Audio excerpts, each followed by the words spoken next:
25-foot tap rule according to the National Electrical Code, abbreviated as NEC, states that a branch circuit or feeder not exceeding 25 feet in length, and which has an ampacity not less than that of the overcurrent protective device to which it is connected, may have an overcurrent protection device rated at the ampacity of the conductor.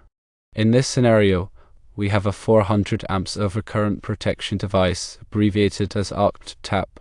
We must reduce this by 1/3, which gives us 133 amps. The question is what conductor and overcurrent protection device should be sized from this 400 amps overcurrent protection device tap. We establish that 1/3 of the 400 amps overcurrent protection device tap yields 133 amps. Now let's consider the 1/0 conductor.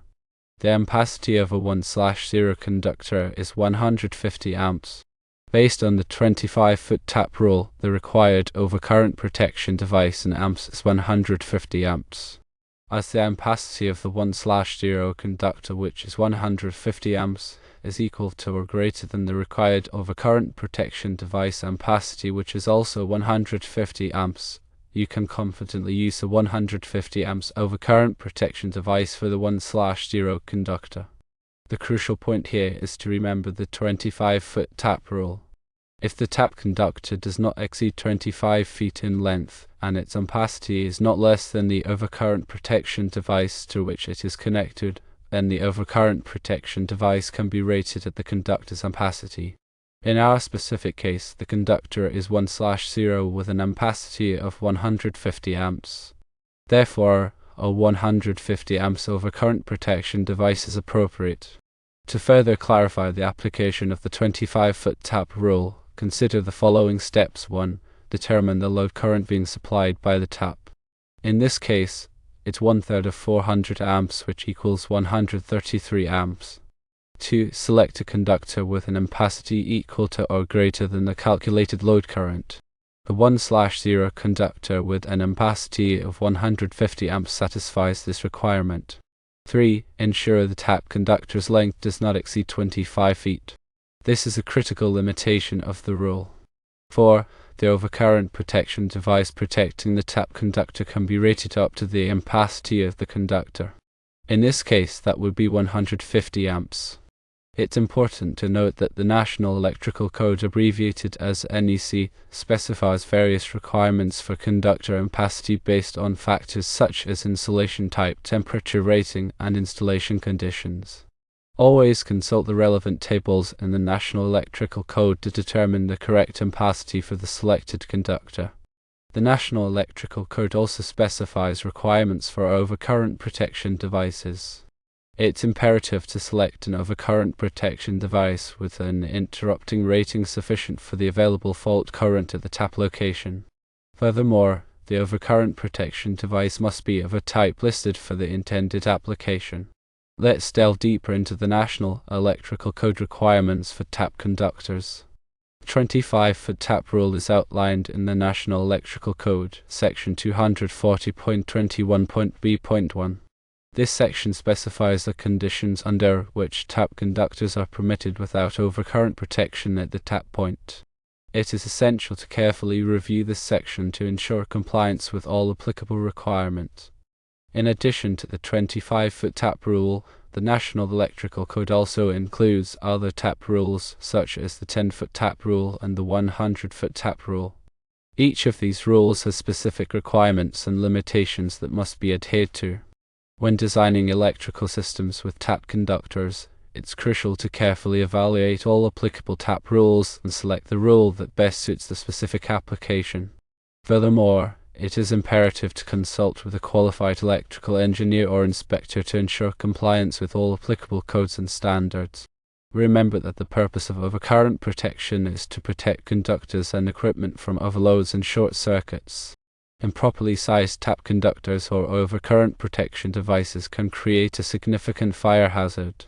Therefore, it's essential to exercise caution and diligence when designing and installing electrical systems with tap conductors. Always double-check your calculations and consult with qualified professionals to ensure the safety and reliability of the electrical system. In summary, when applying the 25-foot tap rule, remember these key points. Firstly, the tap conductor must not exceed 25 feet in length. Secondly, the tap conductor's ampacity must not be less than 1/3 of the overcurrent protection device protecting the feeder or branch circuit. Thirdly, the tap conductor must terminate in a single overcurrent protection device that will protect the tap conductor from overload and short circuit. Fourthly, the overcurrent protection device protecting the tap conductor must be rated no more than the ampacity of the tap conductor. Fifthly, always consult the National Electrical Code and other applicable codes and standards for specific requirements and limitations. It is crucial to understand the difference between ampacity and overcurrent protection. Ampacity refers to the current carrying capacity of a conductor, while overcurrent protection refers to the device used to protect the conductor from overloads and short circuits. The overcurrent protection device should be sized to protect the conductor based on its ampacity, but it should not exceed the conductor's ampacity. In the case of the 1/0 conductor with an ampacity of 150 amps, the overcurrent protection device should be rated at 150 amps or less. It is important to avoid oversizing the overcurrent protection device, as this can lead to conductor damage or even a fire. Furthermore, the overcurrent protection device should be selected based on its interrupting rating. The interrupting rating is the maximum fault current that the overcurrent protection device can safely interrupt. The overcurrent protection device's interrupting rating must be sufficient for the available fault current at the point of installation. Let's consider some additional factors that can affect conductor ampacity. The ambient temperature surrounding the conductor can significantly affect its ampacity. Higher ambient temperatures reduce the conductor's ampacity, while lower ambient temperatures increase the conductor's ampacity. The National Electrical Code provides tables for directing conductor ampacity based on ambient temperature. In addition to ambient temperature, the number of conductors bundled together in a raceway or cable can also affect conductor ampacity. When multiple conductors are bundled together, they generate heat, which reduces their ampacity. The National Electrical Code provides tables for directing conductor ampacity based on the number of conductors bundled together. Furthermore, the type of insulation used on the conductor can affect its ampacity. Different types of insulation have different temperature ratings, which affect the conductor's ability to dissipate heat. The National Electrical Code specifies the maximum allowable temperature for different types of insulation. When selecting conductors for a specific application, it's essential to consider all of these factors to ensure that the conductor's ampacity is sufficient for the intended load. It is also essential to follow all applicable codes and standards to ensure the safety and reliability of the electrical system. To summarize, the process of sizing conductors and overcurrent protection devices involves several steps. Firstly, determine the load current. Secondly, select a conductor with an ampacity equal to or greater than the load current. Thirdly, consider ambient temperature, number of conductors bundled together, and insulation type. Fourthly, select an overcurrent protection device with an interrupting rating sufficient for the available fault current. Fifthly, ensure compliance with all applicable codes and standards. By following these steps, you can ensure that the electrical system is safe, reliable, and code compliant. In addition to the 25-foot tap rule, there are other exceptions to the general rule that conductors must be protected at their ampacity. These exceptions are outlined in the National Electrical Code, section 240.4. These exceptions allow for conductors to be protected by overcurrent protection devices rated higher than their ampacity under certain conditions. It is essential to carefully review these exceptions to determine if they apply to the specific application. One common exception is the next higher standard overcurrent protection device rule. This rule allows for the use of the next highest standard overcurrent protection device rating if the conductor's ampacity does not correspond to a standard overcurrent protection device rating. However, this rule has limitations and should only be applied when permitted by the National Electrical Code. Another exception is the motor circuit conductor protection rule.